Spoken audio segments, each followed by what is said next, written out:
Salam alaikum, chers amis internautes de la Nouvelle Vision, la chaîne de l'innovation dikkati nañ tey ci seen émission le profil du candidat ñu bàyyi suñu gan bi présenté wu nuyu ak suñu mbokk internet yu Nouvelle Vision yi ñu seetaan. donc salaamaaleykum donc maa ngi nuyu waa Nouvelle Vision ci seet bi ngeen ma seet si di leen gërëm vraiment ci opportunité bi ngeen ma xam ni jox ngeen ma ko pour ma waxtaan ak yéen waxtaan ak waa Thiaroye donc maa ngi nuyu bépp doomu Thiaroye ñu nekk fii ci biir Thiaroye ak ñu nekk ci bitim réew vraiment ku ci nekk fa nga nekk maa ngi la fay fekk jox la loxo ne la salaamaaleykum wa rahmatullah. am mbégte ak contentement di ko dalal ci suñu émission bi di le profil du candidat bëggoon nañ xam sa tour ak sa sant xam aussi ban parti politique nga bokk ak ban commune ngay xëccoo. donc man maa ngi tudd Mamadou Mbow doomi Thiaroye la maa ngi juddoo fii ci dëkk bi donc maa ngi nekk candidat de la coalition Yewwi Askan Wi à Thiaroye Gare donc maa ngi xëccoo fii ma dëkk commune bi nga xam ne mi ngi tudd commune bu Thiaroye Gare. bëggoon nañ aussi xam sa parcours académique maanaam sa cursus scolaire fi nga xamante ne moom nga jàngee niveau bi nga yam ak ban formation nga def. d'accord donc sama parcours cursus scolaire et universitaire donc fii laa dalee école maa ngi jàngee fii école Massaër Diagne bi ma jógee Massaër Diagne maa ngi jàngee Ndiawar Diagne donc bi ma jógee foofu aussi maa ngi dem lycée Seydina Limamou Laye donc bi ma jógee Limamou Laye maa ngi intégré université Cheikh Anta Diop de Dakar maa ngi nekkoon fi ñuy wax faculté des sciences juridiques et politiques donc maa ngi fa génne ak maîtrise en droit public option relations internationales donc bi loolu weesoo aussi maa ngi bindu benn école bu ñuy wax école nationale d'économie appliquée xanaa moom la ñu tuddee léegi ESEA donc maa ngi fa def une formation de troisième cycle en gestion des ressources humaines. Après ça, je suis retourné à l'université Cheikh Anta Diop pour m'inscrire en master en droit de l'homme et action humanitaire. Bon, malheureusement, je ne suis pas allé jusqu'au bout parce que je n'ai pas pu soutenir le mémoire de maîtrise. Donc, un peu loolu mooy sama parcours scolaire et universitaire. Donc, ci wàllum liggéey yàlla dogal na depuis que je suis dans la vie active donc maa ngi liggéey dans l'environnement des collectivités territoriales. donc maa ngi liggéey mairie de Dakar donc bi ma fa duggee maa ngi nekkoon au cabinet du maire de Dakar et j'y exerçais les fonctions de conseil juridique donc j'étais un peu le chef de service législatif donc li tubaab di wax j'étais le couloir de transmission entre le conseil municipal et le préfet du département de Dakar donc maa yoroon service juridique bi daal nekk conseil juridique donc bi ma bàyyee poste boobu maa ngi occupé actuellement jusqu'à ce jour les fonctions d'inspecteur général des services municipaux de la ville de Dakar donc je suis maintenant un peu dans le contrôle de gestion donc loolu laa mën a apporter ay réponses ci parcours bi ak ci li may yëngu. est-ce que aussi mën nañu xam sa nekkin ci association yi nga xamante ne jot nga ci bokk nan nga doon dundee sa vie associative ak aussi bëgg nañ xam lan mooy sa engagement politique c'est-à-dire sa motivation politique. D'accord donc man moom je suis un militant associatif donc man noonu laay définir sama bopp donc ku am engagement associatif là parce que yàlla dafa dogal nag bi ñu nekkee ay tout tànk je devais à peine avoir 11 ans yàlla dafa def ma bokk ci kuréel bu ñu tuddee mouvement national des pionniers du Sénégal et ba ci suñu jon yaa di tey nii maa ngi nekk ci mouvement bi di fi nekk njiit gi nag nekk commissaire général des pionniers donc loolu xam naa ni moo jur tey sama engagement politique ndax ku wax mouvement des pionniers di nga wax environnement politique ndax ñëpp xam na ni kuréelu ndaw la boo xam ne dafa nekk à la périphérie du parti socialiste donc naam sax la vocation de ce mouvement là nekkul pour préparer des futurs militants parce que c'est un mouvement qui n'est pas forcément politique en tout cas mission mooy préparer les citoyens de demain donc xam naa nag sama jaar-jaar ci mouvement boobu loolu moo tax ma am li ñu tubaab di tuddee fibre patriotique fibre militante plus tard et loolu tey xam naa ni moo dogal tey sama participation politique ak sama engagement communautaire sama li tax ma bokk kuréel googu li bokk gi ma ci bokk aussi tax na ma bokk ci yeneen kuréelu engagement associatif donc moo tax ma am jaar-jaar ci conseil national de la jeunesse du Sénégal amoon fa ay ndomb tànk dans le comité exécutif. Ensuite fu mel ni tey fédération boo xam ne c'est une fédération d'association qui s'appelle la fédération Léo Lagrange ma am fa taxawaay di ci nekk le secrétaire général. Donc loolu engagement associatif la gox bii ma dëkk aussi fii laa commencé aussi sama engagement associatif. Donc am naa fi association yu bari yu ma ci bokk ba ASC tout ça. Donc engagement associatif moom vraiment mën naa ni am naa ci yu bari quoi. Xam naa nag su ma doon lim yi ma ci bokk yëpp moom dina gudd. Donc wax naa au niveau de la base au niveau national. J'ai aussi un engagement associatif à l'international parce que ndomb tànk yooyu mu fi am aussi loolu c'est le prolongement de mon engagement associatif au niveau local. Donc j'étais membre du comité international de l'international socialiste de l'éducation. Ensuite j'étais vice-président de l'international socialiste de l'éducation. Loolu engagement associatif la. Donc ba léegi nag yàlla def na génnuma ci ndax je continue d'exercer les fonctions de commissaire général des pionniers. En tant que candidat ci élection yi nga xamante ne moom la ñuy dëtmal en 2022 bëggoon nañ xam selon yow lan mooy jafe-jafe yi nga xamante ne ni sa commune ñu ngi koy jànkoonteel te soxla nañ ci solution yoo xamante ne ni war nañ ko ci wut pour jafe-jafe yooyu yëpp ñu mën ko dindi ci commune boobu nga nekk. waaw xam naa nag bu ñu doon def la situation à Thiaroye ci jafe-jafe yi xam naa ni dinañu jël temps bu bari ndaxte jàpp naa ni lépp ay jafe-jafe la. Lépp ay jafe-jafe la parce que ku xool suñu dëkk bi nag comparé ko ak yeneen dëkk yi di nga xam ne Thiaroye quand même avancé wul donc jàpp naa ne fii lépp defi la jafe-jafe yi bari na donc yi ci gën a fës rek ñi nga xam ne fan yi taxoon na Thiaroye ñëpp jóg ndaw yi jóg mag ñi jóg mooy problème de mobilité yi nga xam ni am nañ ko ci dëkk bi ndax am na projet bu am envergure bu fi jàll. On appelle le TAER qui a quand même divisé la commune te bi mu ko diviser aussi permettre ay espace de rapprochement entre les quartiers donc loolu indi fi ay jafe-jafe xale yi toog nañ benn instant seen dem école dina jafe jigéen ñi seen dem marché dina jafe population yi sax maanaam seen circulation à l'intérieur de la commune day indi ay jafe-jafe donc ni mu ko diviser dëkk bi aussi yàlla dafa dogal ni dafa am beneen côté boo xam ne fa la infrastructure de base yi nekk services sociaux yi fa la nekk donc école yi fa la nekk fajukaay yi fa lañ nekk donc marché yi sax fa lañ nekk donc pour nga dugg foofu day am ay jafe-jafe et loolu ay jafe-jafe la donc cadre de vie bi aussi ay jafe-jafe la donc ñun ñu fi dëkk yaroo fi aussi xam nañ inondation yi fii naka la amee ay répercussions sur notre cadre de vie loolu ay jafe-jafe la espace de loisir parce que ku ne Thiaroye Gare aussi ne camp militaire donc camp bi aussi li ci xew yëpp yéen dégg ngeen ko donc autorités militaires yi dañ ko fermer donc rendant l'accès au camp difficile parfois même impossible loolu tax na ndaw dëkk bi amatuñu espace pour tàggat seen yaram amuñu espace de loisir donc suñu équipe bu nawetaan yi am nañ ay problèmes pour football et loolu aussi am na ay résultats am na ay conséquences dans l'épanouissement de la jeunesse donc loolu ay jafe-jafe la yoo xam ne ñun ñu ngi koy dund fii au niveau de Thiaroye Gare marché bi aussi mun naa ni bokk nañ ci jafe-jafe yi ndax fan yi rek dégg ngeen ni suñu mbokk commerçant yi téewoon nañ seen loxo bañ a fay la taxe municipale parce que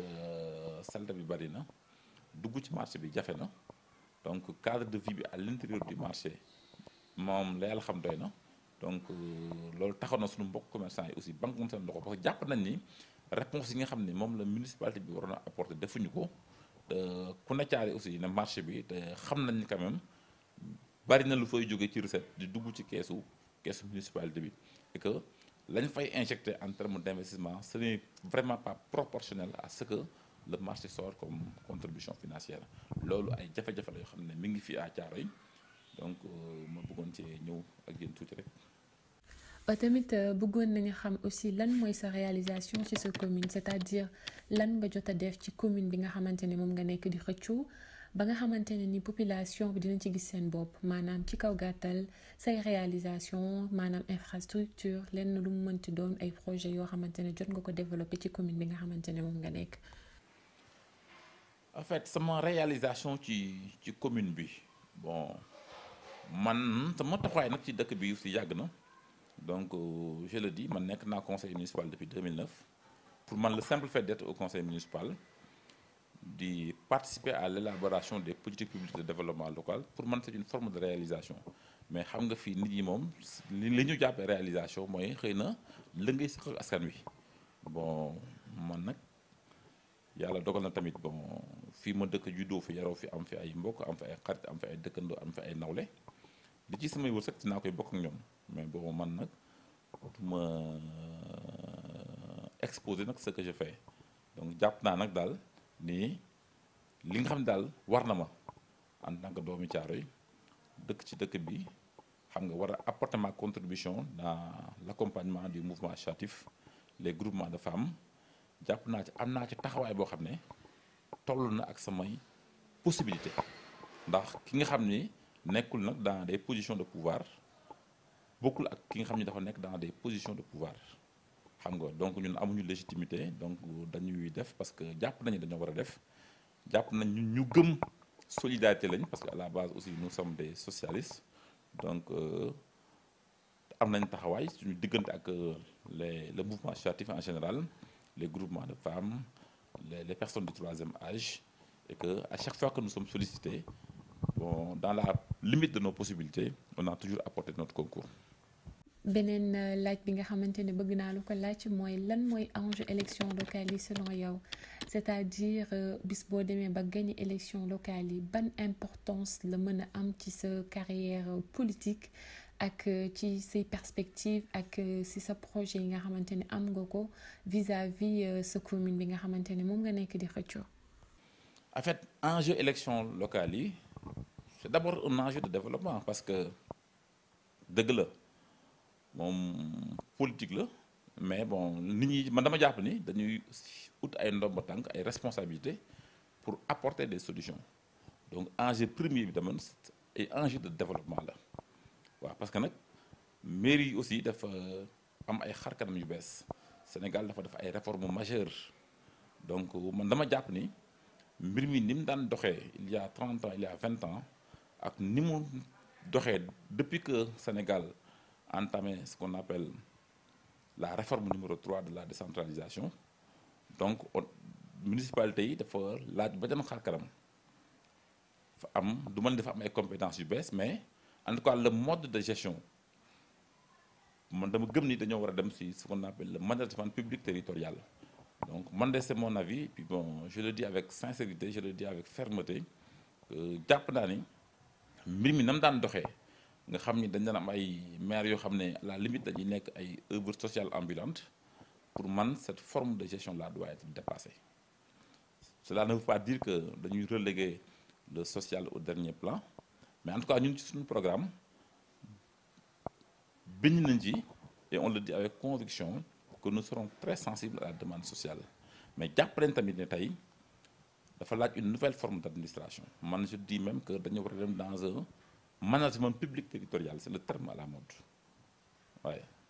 parce que am nañ ay ressources humaines yu bees gën a féete ndaw ay outils yu bees de planification def une gestion concertée concertation vraiment impliquer nag les acteurs parce que nag nit mënul wax décentralisation te doo impliquer les bénéficiaires donc loolu bëgg nañoo am taxawaay boobu enjeu bi bëgguma ko rek def un enjeu politique waaw parce que je dis que c'est un enjeu de développement parce que pour man aussi ça reste et demeure des élections locales waaw bon il est vrai que nag mbir mi changé na parce que les règles du jeu électoral ont changé bu njëkk ba dañ daan fal un conseil municipal ñu dem ñu fal un maire léegi on désigne directement on élit directement le maire donc loolu sax feeñ na ci investiture yi ndax les états-majors ont investi depuis le sommet donc la dimension locale aussi xaw na évoluer tuuti am un peu un enjeu national quoi donc loolu aussi c'est une réalité mais daal jàpp naa ne gox bu nekk ak ses spécificités gox bu nekk ak tes enjeux propres en tout cas fii ñu dëkk ci Thiaroye enjeux yi nekk na ay enjeux de développement nekk na ay enjeux d'un cadre de vie sain nekk na ay enjeux de modernisation et d'équipement du marché de Thiaroye nekk na ay enjeux yoo xam ne war nañoo ubbi quand même le camp militaire pour permettre une coexistence pacifique entre les autorités civiles et les autorités militaires ndax loolu mooy cosaanu Thiaroye xam nga nekk na ay enjeux de faire de la commune de Thiaroye Gare une commune résiliente ndax la commune est agressée de partout bu tawee ñëpp xam nañ la situation de nos quartiers et la situation du marché et man jàpp naa ni en tout cas ñi nga xam ne ñoom la fi yàlla teg ñooñu am nañu responsabilité pour apporter des réponses face à cette situation am nañ ay enjeux d'ouverture parce que Thiaroye aussi c'est une vieille cité qui a une histoire et ñun ñëpp on constate que Thiaroye est malheureusement absent dans le débat public national et dans le débat international et loolu ñun jàpp na ni ay enjeux la yoo xam ne ñun suñu génération en tout cas am nañu responsabilité pour placer Thiaroye au cœur de l'actualité politique nationale et internationale. beneen laaj bi mooy lan mooy sa programme politique ak lan mooy say perspectives par rapport à la commune bi nga xamante ne moom nga nekk di xëccoo bis boo demee ba gagné élection locale yi nekk à la tête de la commune lan nga bëgg a apporter sa commune. En fait xam naa tamit le temps ne nous le permettra pas d'aller en profondeur dans le programme en tout cas jot naa cee cof ay tuuti rek li ma la mën a wax mooy en tout cas nous sommes conscients que nous sommes une municipalité. Il est vrai que dañu war a apporter des réponses à chaque fois que des problèmes se posent donc xam nañ mbir mi ni muy doxee donc dans chaque domaine de compétence li nga xam ne moo ciy wàllu commune am nañ ci ay xalaat am nañ ci ay yéene tënk nañ ko ci këyit jox nañ ko ñi nga xam ne jàpp nañu ëllëg ñoom ñoo am responsabilité pour dénkaane ndax ñun dañuy laaj rek ñu dénk ñu waaw lu mel ni éducation am nañ ci xalaat lu mel ni formation lu mel ni politique de jeunesse ndax yooyu aussi yàlla dafa dogal Thiaroye Gare bëri na ay ndaw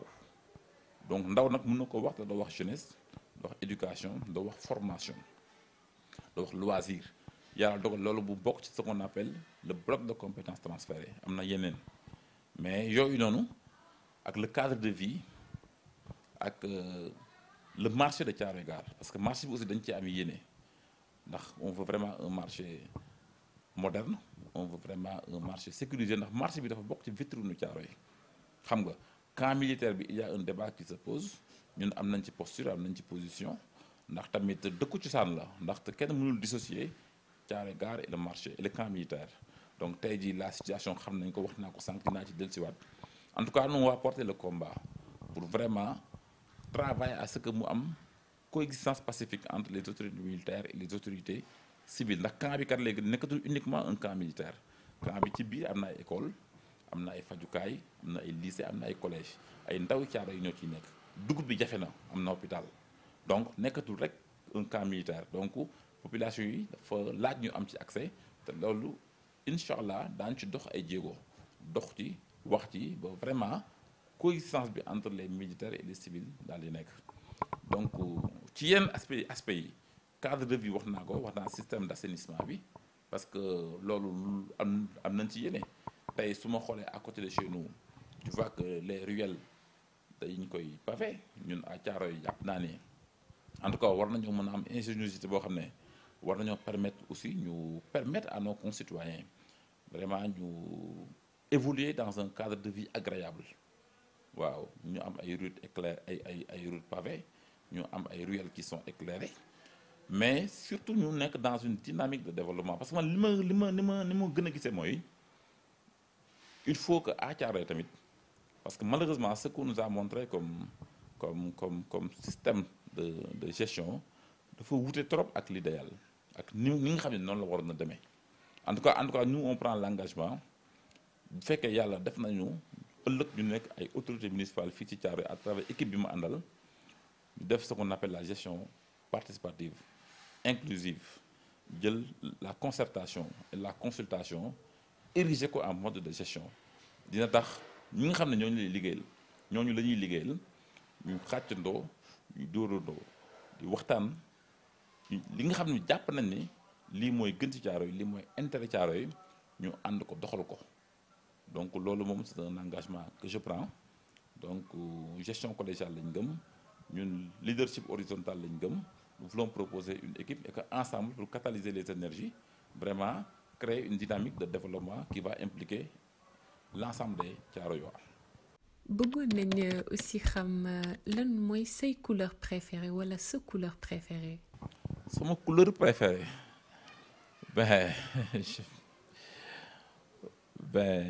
oui moi j'aime bien le bleu hein. Oui, j'ai vu, je suis habillé en bleu, donc j'aime bien le bleu, j'aime bien le gris. Ben, man daal j'aime pas ce qui est excessif quoi. Donc man bëgguma lu fës trop. Donc j'aime trop les couleurs qui ne sont pas. Man daal noonu la ma yàlla bindee quoi donc bëgguma li nga xam ni dafa fës donc bëgg naa li nga xam ni daal waaw ndax man bëgguma man Wolof Njaay nee na am na ñoo xam ne dañu leen a jeex ci mbooloo donc man noonu la mel noonu la ma yàlla bindee quoi. ban plat mooy sa plat préféré maanaam bi nga xamante ne moom nga gën a bëgg. Ah man comme sénégalais yëpp man j'aime bien li ceebu jën nag waaw ceebu jën moom vraiment waaw neex na ma macha allah waaw mais ceebu jën bu xonk ouais. Waaw bon salade de riz aussi j'aime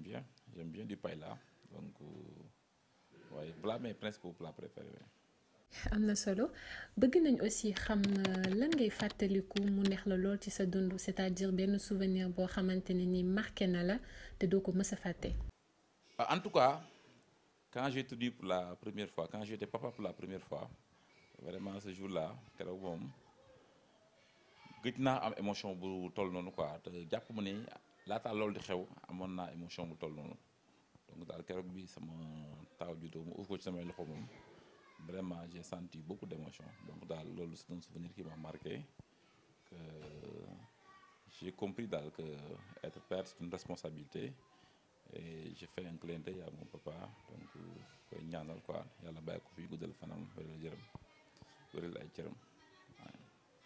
lan mooy sa message bi nga xamante ne ni moom ngay adressé say sympathisants ak say militants yi nga xamante ne ni ñu ngi nekk sa ginnaaw di la xeexal di la jàppale di la dooleel pour élection locale yi nga xamante ne moom la ñuy waajal en 2022. En fait le message que je voudrais lancer mooy qu'on se mobilise qu'on se mobilise puis bon que ñu xam ni le choix qu'on a à faire